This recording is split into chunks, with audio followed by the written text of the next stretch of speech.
नमस्कार दोस्तों, मेरा नाम कैलाश चौहान है और आज मैं फिर से आपके बीच में डिटर्मिनेंट का पार्ट सेकंड लेके आया हूँ। कल हम लोगों ने पार्ट फर्स्ट पढ़ा, आज हम लोग पार्ट सेकंड पढ़ रहे हैं। और कल हमने एक्सरसाइज 4.1 करी थी, आज हम 4.2 के कुछ कंसेप्ट और कुछ क्वेश्चंस करेंगे और अच्छे से इसको समझने की कोशिश करना। बहुत अच्छा चैप्टर है।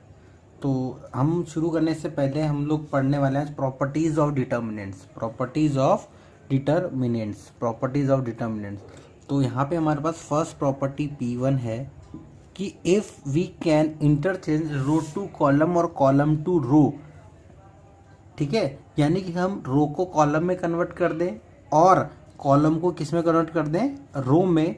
यानी अब देखो, आपको पता है कि कॉलम को हम लोग अगर रो में करते हैं या रो को कॉलम में करते हैं तो उसको हम लोग क्या बोलते हैं, ट्रांसपोज करना बोलते हैं। तो जो उस मैट्रिक्स या उस डिटर्मिनेंट का जो रिजल्ट रहेगा वो नो चेंज रहेगा, यानी उसकी वैल्यू में कोई भी चेंज नहीं होगा। अब जैसे मैंने एग्जांपल के तौर पे ले रखा है कि एक डिटर्मिनेंट है 7836। अगर मैंने इसको सॉल्व किया तो यहाँ से 7 6 जा 42, 3 8 जा 24 माइनस, तो रिजल्ट मेरा कितना आया, 18 मेरा रिजल्ट आया। ठीक है, 18 मेरा रिजल्ट आया। दोबारा देखिए, ये एक एग्जांपल था, डिटर्मिनेंट है मेरा 7836, तो 7 6 जा 42 माइनस 8 3 जा 24, तो 42 माइनस 24 कितना आ गया हमारे पास, 18 हमारा आंसर आ गया। अब हमने क्या किया, देखो इसको ट्रांसपोज कर दिया, यानी ये रो थी तो हमने इसको कॉलम बना दिया, ये रो थी इसको हमने क्या बना दिया, कॉलम बना दिया। तो अब देखो वापस से वही 7 6 जा 42 माइनस 8 3 जा 24, रिजल्ट हमारा 18 का 18 ही आया। यानी कि अगर हम किसी डिटर्मिनेंट का ट्रांसपोज कर देते हैं तो ट्रांसपोज करने के बाद जो भी हमारे पास डिटर्मिनेंट आती है तो उसके वैल्यू में कोई भी चेंज नहीं आता, रिजल्ट हमारा वो का वही होता है। तो प्रॉपर्टी हमारी फर्स्ट ये है कि अगर हम डिटर्मिनेंट का अगर ट्रांसपोज करते हैं तो रिजल्ट में कोई फ़र्क नहीं आता। ये हमारी पहली प्रॉपर्टी थी, है ना। अब P2 प्रॉपर्टी क्या है वो देखिए कि अगर हम दो रो को आपस में इंटरचेंज करें या दो कॉलम को अगर आपस में इंटरचेंज करते हैं तो मैग्नीट्यूड यानी उसकी वैल्यू सेम रहेगी, लेकिन उसका साइन जो होगा वो क्या हो जाएगा, अपोजिट हो जाएगा। जो साइन होगा वो क्या होगा, अपोजिट हो जाएगा। पॉजिटिव होगा तो नेगेटिव, नेगेटिव होगा तो पॉजिटिव। P2 प्रॉपर्टी क्या है कि अगर हम किसी भी दो रो या दो कॉलम को अगर आपस में इंटरचेंज करते हैं तो हमारे पास मैग्नीट्यूड यानी उसकी वैल्यू सेम रहेगी, लेकिन उसका साइन जो होगा वो क्या हो जाएगा, चेंज, यानी पॉजिटिव होगा तो नेगेटिव, नेगेटिव होगा तो पॉजिटिव हो जाएगा। अब एग्जांपल ले रखा हम लोगों ने, देखो ये रहा, वही जो ऊपर लिया था वो एग्जांपल हमने नीचे लिया 7836, तो इसका डिटर्मिनेंट कितना आया था 18।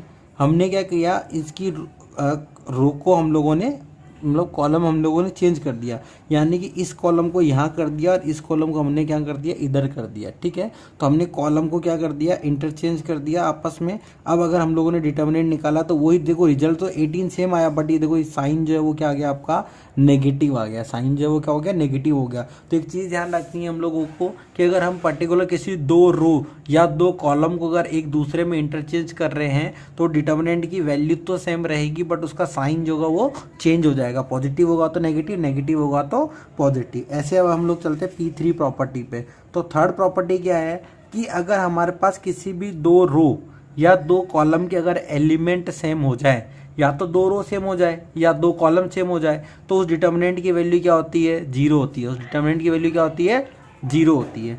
अब ऐसे ही जैसे ये मैंने देखो 2/2 का ले रखा है, 2/2 के एग्जाम्पल में देखो यहाँ पे 2 4 2 4, तो ये कॉलम है और ये भी कॉलम है, दोनों सेम है,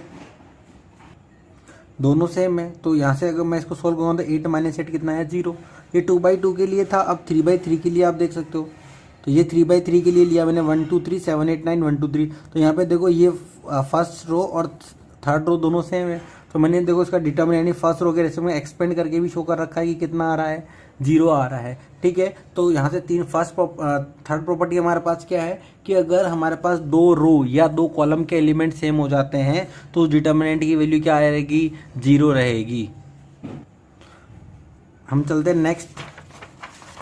नेक्स्ट हमारे पास देखो P4 प्रॉपर्टी है। अब हमारे पास है प्रॉपर्टी 4। अब प्रॉपर्टी 4 क्या है वो आप समझिए।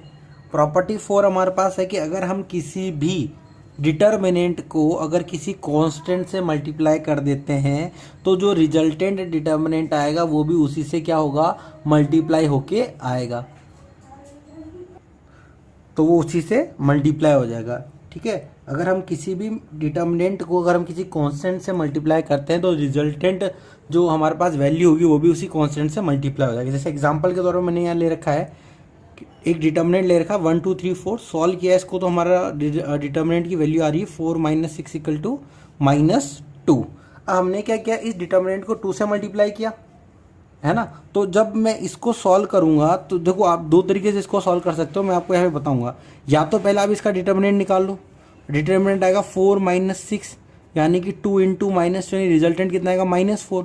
तो आप यहाँ से देख सकते हो कि 2 × -2 है, यानी कि जब मैंने 2 से मल्टीप्लाई किया, देखो यहाँ पे इसका डिटर्मिनेंट -2 है, जब मैंने 2 से मल्टीप्लाई किया तो कितना आ रहा है, 2 × -2 यानी -4 आ रहा है, यानी वो उसी का ही क्या आ जा रहा है, मल्टीपल आ जा रहा है। अब एक चीज़ मैं आपको बताना चाह रहा हूँ, बहुत इंपॉर्टेंट चीज़ है कि हम लोगों ने मैट्रिक्स जब पढ़ा था तो मान लो एक मैट्रिक्स मैंने लिया 1 2 3 4, मैंने एक मैट्रिक्स लिया 1 2 3 और 4, ठीक है, 3 1 2 3 4। अगर मैं इसमें 2 से मल्टीप्लाई करता हूँ, किससे, 2 से मल्टीप्लाई करता हूँ, तब मेरा रिजल्टेंट आता है 2 4 6 8। यानी कि जब मैं मैट्रिक्स में अगर किसी नंबर से मल्टीप्लाई करता हूँ तो उस मैट्रिक्स में पूरे एलिमेंट में क्या होता है, मल्टीप्लाई होता है। पूरे एलिमेंट में क्या होता है, मल्टीप्लाई होता है। किसके अंदर, मैट्रिक्स में। लेकिन अगर मैं डिटर्मिनेंट की बात करूं, मैं किसकी बात करूं, डिटर्मिनेंट की, तो अगर मैं सिंपल डिटर्मिनेंट की बात करूं तो डिटर्मिनेंट में अगर मान लो मैं इसी को ले लेता हूं, मेरे को 2 से मल्टीप्लाई करना है। किससे मल्टीप्लाई करना है, 2 से मुझे मल्टीप्लाई करना है।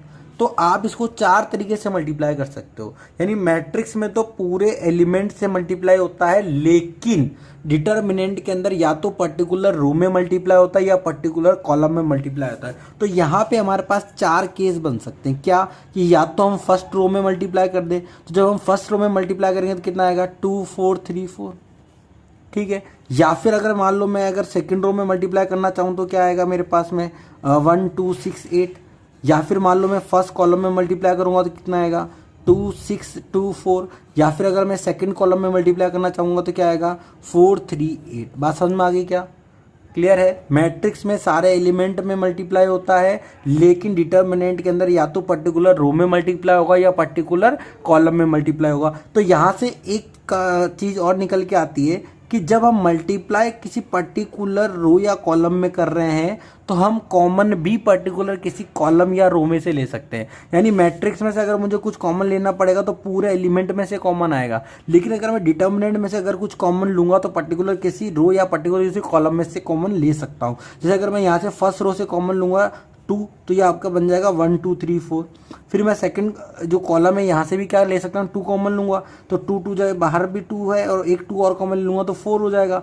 और फिर ये आपका बन जाएगा 1 3 1 और 2। यानी हम किसी भी रो या किसी भी कॉलम से हम लोग क्या कर सकते हैं, कॉमन निकाल सकते हैं और पर्टिकुलर किसी भी कॉलम या पर्टिकुलर किसी रो में हम क्या कर सकते हैं, किसी कॉन्स्टेंट का मल्टीप्लाई कर सकते हैं। ठीक है, तो उम्मीद कर रहा हूँ समझ में आ रहा होगा आपको। अब हम चलते हैं हमारे नेक्स्ट प्रॉपर्टी। तो नेक्स्ट प्रॉपर्टी हमारे पास P5 प्रॉपर्टी है, सम प्रॉपर्टी इसको हम लोग बोलते हैं। तो ये प्रॉपर्टी कुछ तरीके से कि मान लो आपको कोई डिटर्मिनेंट आपको इस तरीके से दे रखी है, यानी कि A1 + x B1 C1 A2 + y B2 C2 A3 + z B3 C3। तो इसको हम लोग ऐसा लिख सकते हैं, क्या कर सकते हैं कि पहले हम लोगों ने क्या किया, जो कॉलम थे उसको ले लिया A1 A2 A3 B1 B2 B3 C1 C2 C3।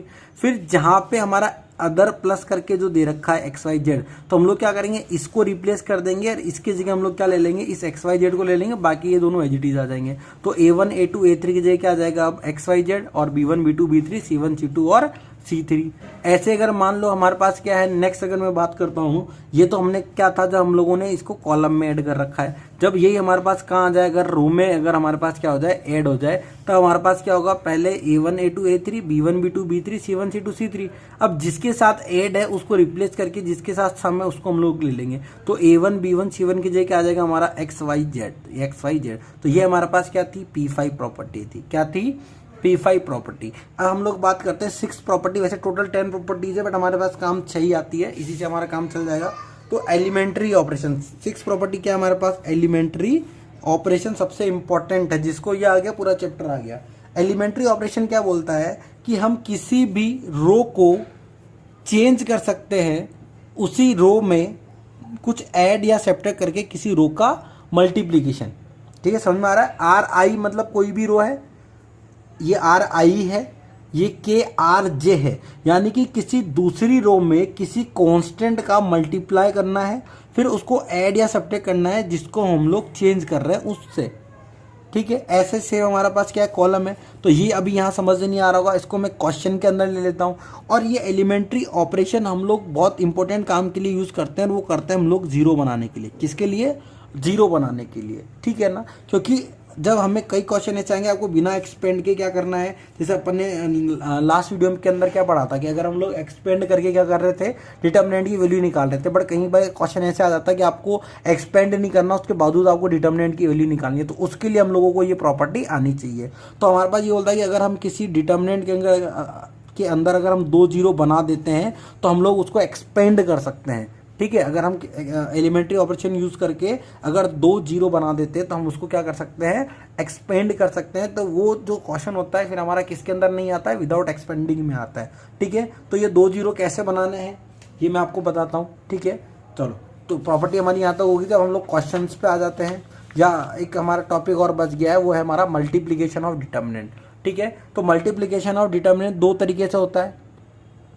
एक हम लोगों ने पढ़ रखा, जैसे मैट्रिक्स में हम लोग मल्टीप्लाई करते थे रो टू कॉलम, हम मैट्रिक्स में मल्टीप्लाई करते थे रो टू कॉलम करते थे, ऐसे ही हम लोग अब मल्टीप्लाई कर रहे हैं। डिटर्मिनेंट के अंदर दोनों मल्टीप्लाई होते हैं, रो टू कॉलम भी मल्टीप्लाई होता है, रो टू रो भी होता है। तो रो टू कॉलम तो मैंने बता रखा मैट्रिक्स में, अब मैं रो टू रो बता दे रहा हूँ। तो मैंने 2 डिटर्मिनेंट ले लिया, del 1 और del 2। del 1 है a1 b1 a2 b2, और del 2 मेरे पास है c1 d1 c2 d2। दोनों को मल्टीप्लाई करना है हमको, del 1 इंटू del 2। तो मैंने क्या किया, दोनों डिटर्मिनेंट लिया, रो टू रो जाना है, रो टू रो जाना है। तो यहाँ से देखो a1 मल्टीप्लाई होगा किससे, c1 से, तो a1 c1, फिर प्लस b1 और d1, फिर a1 c2 plus b1 d2, same a2 c1 plus b2 d1। ठीक है, फिर a2 c2 plus b2 d2। ये हो गया आपका रो टू रो। अब देखो आपको रो टू कॉलम तो आता ही है आपको, a1 b1 a2 b2 c1 d1 c2 d2। अब रो टू कॉलम तो आपको मल्टीप्लाई आता है, तो एक वो भी हमारे पास हो जाएगा क्या, a1 c1 plus b1 c2, a1 d1 plus b1 d2, a2 c1 plus b2 c2। ठीक है, और ये आ जाएगा आपका a2 d1 plus b2 d2। ठीक है, तो दोनों तरीके से आप कर सकते हैं। तो डिटर्मिनेंट में दोनों मल्टीप्लाई होता है, रो टू कॉलम भी होता है, रो टू रो भी होता है। तो आपकी जैसी मर्जी है वैसे आप इसको मल्टीप्लाई कर सकते हो। अब हम लोग नेक्स्ट चलते हैं। तो नेक्स्ट में हम लोग एक्सरसाइज स्टार्ट कर रहे हैं। ठीक है, नेक्स्ट में हम लोग क्वेश्चन ले रहे हैं, बहुत अच्छे अच्छे क्वेश्चन है, एग्जाम में आए हुए क्वेश्चन है। ठीक है, ये क्वेश्चन आपका एग्जाम में आया हुआ क्वेश्चन है आरबीएससी के अंदर। ठीक है, बोर्ड में आया हुआ क्वेश्चन है भाई। चलो, क्वेश्चन है prove that 1 1 1 x y z x square y square z square is equals to x minus y y minus z z minus x. अगर आप इसको यहाँ पे डायरेक्ट अगर आप एक्सपेंड करेंगे ना तो आपको बहुत चीज़ कॉमन लेनी पड़ेगी और वो बहुत कॉम्प्लिकेटेड हो जाता है। ठीक है, तो इसी के लिए हम लोग क्या यूज़ करते हैं, एलिमेंट्री ऑपरेशन यूज़ करते हैं। क्या यूज़ करते हैं हम लोग, एलिमेंट्री ऑपरेशन। क्या यूज़ करते हैं, एलिमेंट्री ऑपरेशन। तो एलिमेंट्री ऑपरेशन करके हम लोग क्या बनाते हैं, जीरो बनाते हैं। क्या बनाते हैं, जीरो। जीरो बनाने से हमारी क्या होती है, जो कैलकुलेशन होती है वो बहुत ईजी हो जाती है। ठीक है, अब अगर आप इसको आप एक्सपेंड करके देखना, अगर डायरेक्ट एक्सपेंड करोगे तो पावर क्यूब के अंदर आएगी, फिर एक्स क्यूब से आपको ये चीज़ बनाना है तो वो थोड़ा सा कॉम्प्लिकेटेड हो जाता है, सोच में नहीं आती जल्दी से बात। ठीक है, लेकिन अगर हम लोग एलिमेंट्री ऑपरेशन यूज़ करेंगे तो बहुत कैलकुलेशन जो कि बहुत ईजी हो जाएगी। ट्राई करते देखो। तो ध्यान रखना, एलिमेंट्री ऑपरेशन का सिंपल सा रूल है, आपको मैक्सिमम टू मैक्सिमम जीरो बनाना है, यानी जितना ज़्यादा जीरो आप बना सकते हो उतना आपके लिए कैलकुलेशन ईजी हो जाएगा। तो मेरे पास देखो 1 1 1 x y z x square y square z square था। अब देखो जीरो आपको बना सकते हो, क्या बना सकते हैं, बिल्कुल बना सकते हैं। कैसे बना सकते हैं, देखो अगर मैं इस 1 में से इस 1 को सब्ट्रैक्ट करूंगा तो ये जीरो हो जाएगा क्या, और अगर इस 1 में से इस 1 को सब्ट्रैक्ट करूंगा तो ये जीरो हो जाएगा क्या। तो भैया देखो ये आपकी रो है और ये आपकी क्या है, कॉलम है। तो मैंने क्या किया, R1 को देखो, ये सिंबल होता है इंटरचेंज का, R1 को इंटरचेंज कर रहे हैं। कैसे कर रहे हैं भैया, R1 में से R2 को क्या कर रहे हैं, सब्ट्रैक्ट, यानी इसमें से इसको सब्ट्रैक्ट करना है। तो 1 में से 1 गया तो क्या गया, 0। x में से y गया तो क्या आया, x minus y. X square y square में से एक्स स्क्वायर में से वाई स्क्वायर जाएगा तो क्या आएगा, x square minus y square. First operation हो चुका, R1 को इंटरचेंज कर दिया। अब एक जीरो बना था, अब देखो एक जीरो और बन रहा है इसमें से इसको माइनस करके। तो हमने क्या किया, R2 को भी इंटरचेंज कर दिया, कैसे, R2 माइनस R3। तो R2 माइनस R3 मतलब रो 2 में से रो 3 को क्या करना, माइनस। तो रो 2 ये रही, तो इस 1 में से ये 1 जाएगा तो क्या आएगा, 0। y में से z जाएगा तो y minus z, y square z square में से y square minus z square. फिर यहाँ से देखो 2 जीरो हमारा बन गया। अब देखो ये x माइनस वाई था, ये x square minus y square है। तो x square minus y square को मैं क्या x minus y x plus y लिख सकता हूँ। ये जीरो, ये y minus z, y square minus z square को मैं y minus z y plus z लिख सकता हूँ। बाकी आपका एज इट इज, जिसको चेंज नहीं किया, देखो R1 को चेंज किया, R2 को चेंज किया, इसका मतलब होता है चेंज करना। R3 को चेंज नहीं किया, R3 एज इट इज आया, ठीक है। अब मैंने आपको एक चीज़ बताई थी, किसी भी पर्टिकुलर रो या पर्टिकुलर किसी भी कॉलम में हम लोग कॉमन ले सकते हैं। तो देखो क्या आपको फर्स्ट रो से ये एक्स माइनस वाई कॉमन नजर आ रहा है क्या, ये वाला, ये एक्स माइनस वाई कॉमन नजर आ रहा है क्या, आपको आ रहा है। हमने फर्स्ट रो से क्या कॉमन ले लिया, x minus y. Second row से क्या आपको वाई माइनस जेड कॉमन नजर आ रहा है क्या, आ रहा है, बिल्कुल आ रहा है। तो ये वाई माइनस जेड भी कॉमन ले लिया। तो हमारे पास बचा क्या भैया, तो बचा हमारे पास क्या, 0 0 1, यहाँ पे 1 1 जेड, ये x plus y y plus z और जेड स्क्वायर। तो भैया देखो इतना सा ध्यान रखना, जहाँ पे ज़्यादा जीरो हो, मैंने फर्स्ट वीडियो में बताया था, जहाँ पे ज़्यादा जीरो हो उसी के रेशो में एक्सपेंड कर दो। तो हमारे पास देखो ये इस कॉलम के अंदर ज़्यादा जीरो थे, तो मैं इसी के रेशो में एक्सपेंड करूंगा, तो जो जीरो होता है उसके लिए निकालने की नीड नहीं पड़ती, क्योंकि जीरो से मल्टीप्लाई करोगे तो वो जीरो हो जाएगा। तो मैं सिंपल किसके लिए निकालूंगा, 1 के लिए। तो 1 के लिए मैं इसको छुपाऊंगा और इसको छुपाऊंगा। तो मैंने देखो इनटू में 1 आ गया, और इसको छुपाऊंगा तो क्या बचेगा, सिंपल ये 1 एक्स प्लस वाई 1 और वाई प्लस जेड डिटर्मिनेंट करके। अब 1 को किसी से मल्टीप्लाई करो तो 1 ही आता है। अब इसको सॉल्व कर लेंगे, इसको इससे मल्टीप्लाई माइनस करके इसको इससे मल्टीप्लाई। तो देखो y plus z minus x minus y हो गया, माइनस से मल्टीप्लाई करके। तो यहाँ पे देखो आपका वाई से वाई कैंसिल आउट हो गया, तो जेड माइनस एक्स आपका बच गया। तो एक्स माइनस वाई पहले से था, वाई माइनस जेड था, अब जेड माइनस एक्स भी आ गया। यही आपको क्या करना था, प्रूव करना था। तो बहुत आसान क्वेश्चन था, एग्जाम में आया हुआ क्वेश्चन है 3 नंबर के अंदर, और बहुत ईजी था। और अगर क्वेश्चन समझ में नहीं आता हो तो आप एक बार वीडियो को दोबारा देखना, 2 बार देखना, 3 बार देखना, आपको समझ में आ जाएगा। नेक्स्ट क्वेश्चन पे हम लोग चलते हैं। तो ये हमारा नेक्स्ट क्वेश्चन है, ठीक है, इंपॉर्टेंट क्वेश्चन है। चलो, तो क्वेश्चन आता है आपका, विदाउट एक्सपेंडिंग प्रूव दैट, बिना आपको एक्सपेंड किए इसको क्या करना है, प्रूव करना है कि ये जो है वो इसके इक्वल है। तो भैया देखो हम लोगों ने यहाँ पे क्या प्रॉपर्टी यूज करी है, P5 प्रॉपर्टी मैं यहाँ पे यूज करूंगा। क्या यूज करूंगा, P5 प्रॉपर्टी क्या थी भाई, कि जो अगर प्लस में होता है तो हम उसको क्या करते हैं, सेपरेट करके लिख लेते हैं। क्या करते हैं, सेपरेट करके लिख लेते हैं। तो हमने क्या किया भाई, इसको सेपरेट करके लिख लिया। पहले जो आपका लेफ्ट पार्ट है, लेफ्ट पार्ट को एक साथ लिख लिया, फिर प्लस लगा के, सब जगह प्लस था तो यहाँ भी प्लस आ गया, और मैंने राइट वाले पार्ट को एक साथ लिख लिया, ठीक है।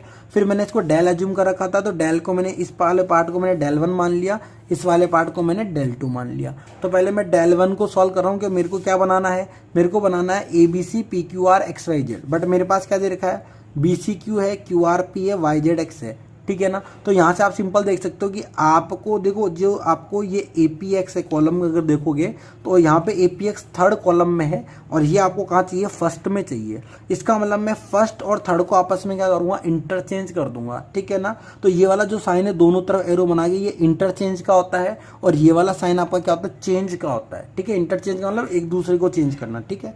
तो C1 की जगह C3 आ जाएगा, C3 जगह कौन आ जाएगा, C1 आ जाएगा। तो यहाँ पे आ गया, देखो ये उठ के यहाँ आ गया, और ये वाला उठ के यहाँ आ गया, क्या। और मैंने आपको यहाँ पे जो प्रॉपर्टी लगी वो P2 प्रॉपर्टी लगी है, ठीक है ना। P2 प्रॉपर्टी क्या आती है कि अगर मैं किसी भी 2 रो या किसी 2 कॉलम को अगर आपस में इंटरचेंज करता हूँ तो क्या आता है, नेगेटिव साइन आता है। तो देखो नेगेटिव साइन बाहर लगा दिया, क्या बिल्कुल बात समझ में आ गई। अब आपको जो प्रूव करना था वहाँ पे देखो BQY आपको बीच में चाहिए, लेकिन आपको BQY मिल कहाँ रहा है, आपको BQY मिल रहा कहाँ, थर्ड कॉलम में। तो हम लोग क्या करेंगे, फिर से हम सेकंड और थर्ड को आपस में क्या कर लेंगे, इंटरचेंज कर लेंगे। क्या कर लेंगे, इंटरचेंज हम लोग इसको कर लेंगे। तो सेकंड और थर्ड को इंटरचेंज कर लेंगे। तो जब हम दोबारा चेंज करेंगे, जब हम लोग दोबारा चेंज करेंगे तो एक नेगेटिव साइन और आएगा क्या, तो हमने P2 प्रॉपर्टी पढ़ रखी कि 2 रो या 2 कॉलम को आपस में इंटरचेंज करेंगे तो क्या आएगा, नेगेटिव साइन। तो ये नेगेटिव और ये नेगेटिव क्या बन जाएगा आपका पॉजिटिव, और del 1 आपका क्या आ जाएगा, determinant of ABC PQR XYZ।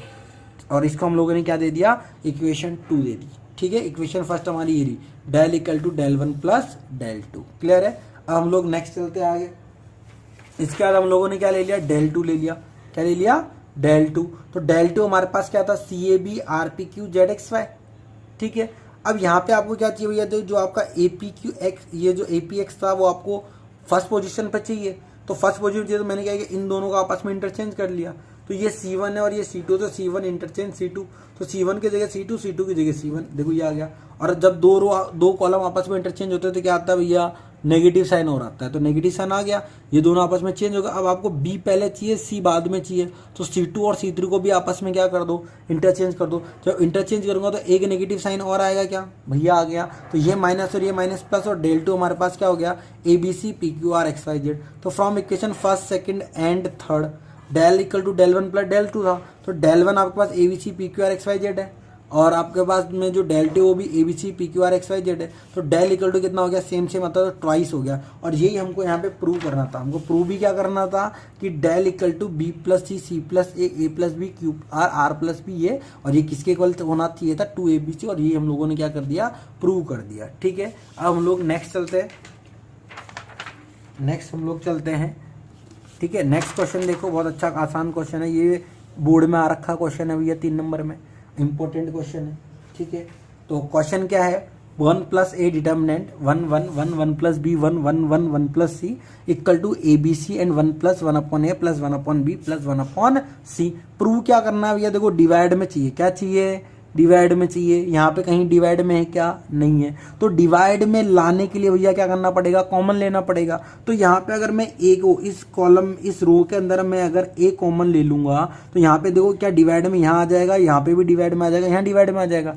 और अगर मेरे को बी डिवाइड में लाना है तो मैं इस रो से क्या कॉमन ले लूंगा, बी कॉमन ले लूंगा। तो यहाँ पे भी 1 अपॉन बी बन जाएगा, यहाँ भी 1 अपॉन बी बन जाएगा, यहाँ भी। ठीक है, और अगर यहाँ से अगर मेरे को 1 अपॉन सी चाहिए तो इस रो से मैं क्या कॉमन ले सकता हूँ, सी कॉमन लूंगा। तो यहाँ 1 अपॉन सी बनेगा, यहाँ 1 अपॉन सी बनेगा, यहाँ भी 1 अपॉन सी बनेगा। तो हम लोगों ने भैया यही किया है। फर्स्ट रो से तो हमने ए कॉमन ले लिया, सेकंड रो से हमने क्या कॉमन ले लिया, बी कॉमन ले लिया, और थर्ड रो से हमने क्या कॉमन ले लिया, सी कॉमन ले लिया। ठीक है, फर्स्ट रो से हमने ए कॉमन लिया है, सेकंड रो से हमने बी कॉमन लिया है, और यहाँ से मैं लिख देता हूँ, यहाँ से हम लोगों ने ए कॉमन लिया, यहाँ से हम लोगों ने बी कॉमन लिया, और यहाँ से हम लोगों ने क्या कॉमन लिया, सी कॉमन लिया। तो हमने जब कॉमन लिया तो बाहर ए बी सी आ गया, और यहाँ पे आपके पास बन जाएगा 1 upon A plus 1, 1 upon A 1 upon A, 1 upon B 1 upon B plus 1, 1 upon B 1 upon C 1 upon C 1 upon C plus 1। अब आपको देखो आंसर में क्या चाहिए, 1 upon A plus 1 upon B plus 1 upon C. यानी देखो 1 प्लस ए ये रहा, तो ये 1 अपॉन बी भी चाहिए, 1 अपॉन सी भी चाहिए। यानी जब इन तीनों को ऐड करूंगा तब जाके मेरे पास क्या आएगा, 1 plus 1 upon A plus 1 upon B plus 1 upon C आएगा कि नहीं आएगा। इसका मतलब मुझे क्या करना पड़ेगा, R1 को इंटरचेंज करना पड़ेगा किसमें, R1 plus R2 plus R3 में। R1 को इंटरचेंज करना पड़ेगा किसमें, R1 plus R2 plus R3 में। तो हमने भैया यही किया। तो इन तीनों को ऐड करूंगा तो 1 plus 1 upon A plus 1 upon B plus 1 upon C. जब इन तीनों को प्लस करूंगा तो क्या आएगा, 1 plus 1 upon A plus 1 upon B plus 1 upon C. इन तीनों को अगर ऐड करूंगा तो वही आएगा 1 plus 1 upon A plus 1 upon B plus 1 upon C. बात समझ में आई। अब मैंने देखो सिंपल R1 को चेंज किया तो R1 ही चेंज हुआ है, R2 और R3 एज इट इज आया भैया, देख लो।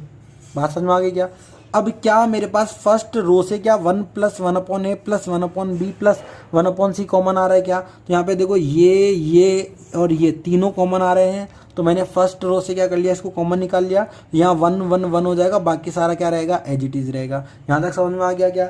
इसके बाद भैया देखो मैंने आपको बता रखा कि कैलकुलेशन आसान करने के लिए 2 जीरो बनाओ। तो 2 जीरो आसानी से बना सकते हैं क्या, कैसे भैया, देखो मैं आपको बता दूं।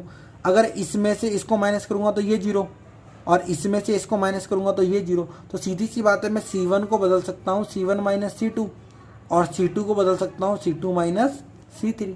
तो यही काम हम लोगों ने कर लिया। तो हम लोगों ने क्या कर लिया भैया, इंटरचेंज कर दिया। देखो ये रहा, C1 को बदल दिया C1 माइनस C2, C2 को बदल दिया C2 माइनस C3। तो भैया देखो एक बार दिखा देता हूँ आप लोगों को वापस, ठीक है ना। ये इंटरचेंज किया हम लोगों ने, देखो ठीक है ना। ये था C1 माइनस C2, ठीक है। तो 1 में से 1 गया तो 0, 1 अपॉन बी में से 1/b+1 माइनस करूँगा तो माइनस का 1 बचेगा, और 1/c में से 1/c जाएगा तो 0। फिर बोला C2 को इंटरचेंज किया, C2 माइनस C3, तो 1 में से 1 जाएगा तो 0, 1/b+1 में से 1/b जाएगा तो 1, और 1/c में से 1/c+1 को माइनस करेंगे तो क्या आएगा माइनस के 1, और C3 को इंटरचेंज किया नहीं तो C3 हमारा क्या रहेगा एज इट इज आ गया। बात समझ में आ गई क्या? इसके बाद देखो हमारे पास 2 जीरो बन चुके हैं क्या, एक ही लाइन में बन चुके हैं ना, एक ही लाइन में। तो मैं क्या करूँगा, एक्सपेंड कर दूंगा फर्स्ट रो के रेस्पेक्ट में। तो जो 2 जीरो होते हैं उसके लिए निकालना नहीं है, क्योंकि 0 से मल्टीप्लाई करेंगे तो 0 हो जाएगा। इस 1 के लिए निकालूंगा तो ये छिप जाएगा और ये छिप जाएगा, क्या बचेगा सिंपल ये, और 1 जो होगा यहाँ पे मल्टीप्लाई में आ गया, ये रहा 1 मल्टीप्लाई में, ठीक है। तो अब 1 डॉट ये आपका डिटर्मिनेंट बन जाएगा।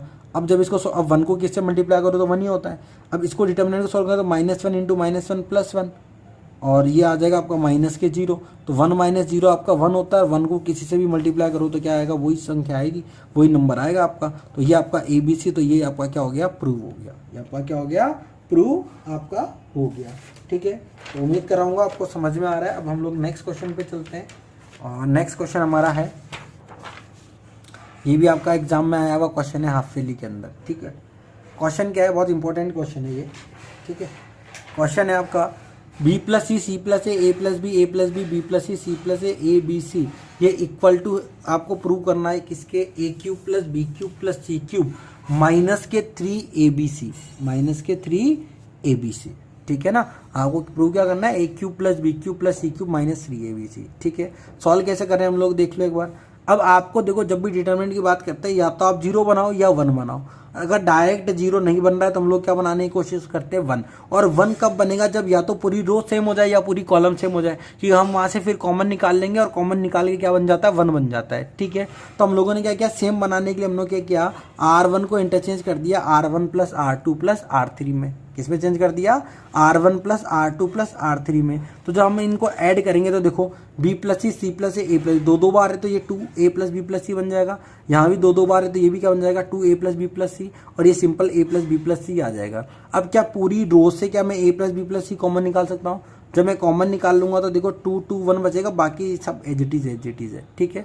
अब मेरे को 2 जीरो बनाने, तो साफ साफ बन सकता है क्या कि अगर मैं 2 में से इस 2 को सब्ट्रैक्ट करूँ, इस 2 में से इस 2 को सब्ट्रैक्ट करूँ तो 0 बन जाएगा। और अगर मैं इस 1 को अगर 2 से मल्टीप्लाई करके इसमें इसको सब्ट्रैक्ट करूँ तब भी 0 बन जाएगा कि नहीं बन जाएगा, बन जाएगा ना।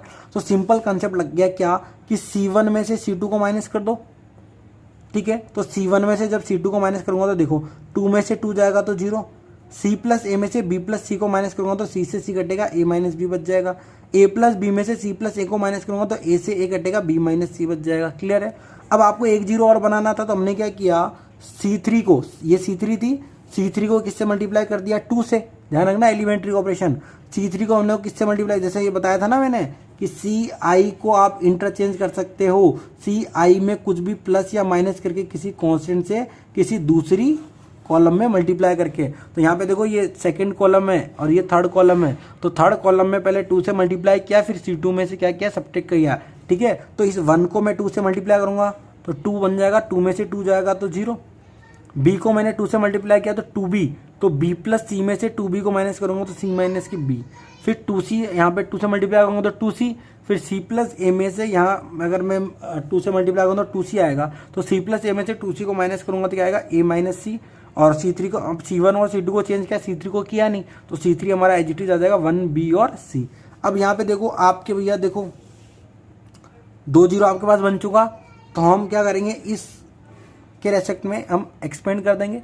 तो यहाँ पे आपके पास 1 था तो 1 आ गया डॉट में, और बचा हुआ आपका डिटर्मिनेंट बन जाएगा A - B C - B B - C A। अब कैसे सॉल्व करते हैं इसको, तो इसको इससे मल्टीप्लाई करते हैं और माइनस करके इसको इससे मल्टीप्लाई करते हैं। तो भैया हम लोगों ने क्या कर दिया, इसको एक्सपेंड कर दिया। तो एक्सपेंड करने पे ये हमारे पास कुछ तरीके से आ गया कि ये A + B + C था, इसको इससे मल्टीप्लाई, माइनस करके इससे मल्टीप्लाई। तो देखो ये रहा A - B × A - C minus फॉर्मूले का B - C × C - B, ठीक है। अब आगे चलते देखो, तो ये आ गया हमारे पास में क्या, A + B + C अंदर मल्टीप्लाई कर लिया, A × A² - AC - AB plus BC, फिर ये माइनस मेरा बाहर ही है, B × C BC -B² - C² minus plus BC, फिर माइनस से हम लोगों ने अंदर मल्टीप्लाई कर लिया, तो ये प्लस का B C minus B C हो गया, minus minus plus B square, minus minus plus C square, minus plus minus B C, एक बी सी से एक बी सी कैंसिल आउट हो गया, तो A plus B plus C, A square plus B square plus C square, minus A B minus B C minus C है।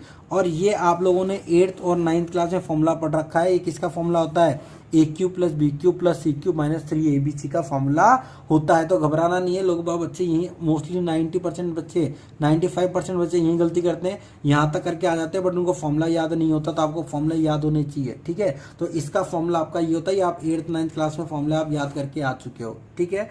तो उम्मीद करता हूँ आज का सेशन हमारा इतना ही था।